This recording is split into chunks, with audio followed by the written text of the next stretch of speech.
नाजिया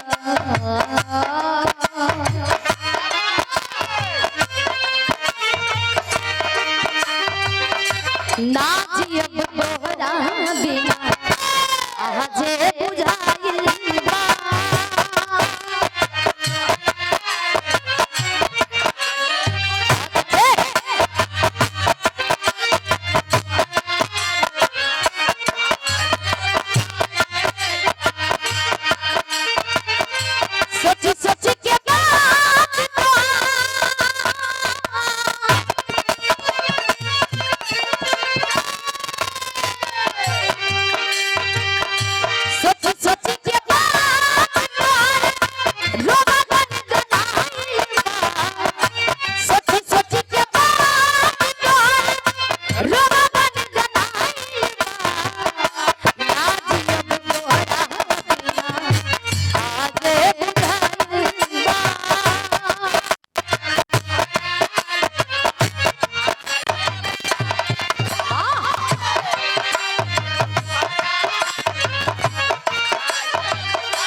छोड़ देना भैया, काहे छेड़छाड़ करत रहत हुआ।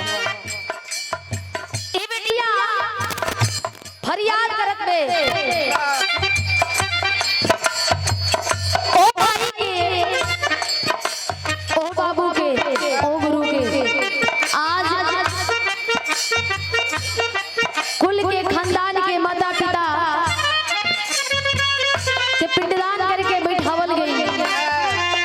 उनके आत्मा की शांति बदे, परिवार की सुख समृद्धि बदे इतना भव्य कार्यक्रम रखल गई। माँ पिता और गुरु दुनिया में सदैव सर्वोपरि होते हैं। माँ 9 माह गर्भ में धो करके खून पसीना कतरा कतरा से सींच के जन्म दे करके दुनिया दिखाती हैं। इसलिए हमें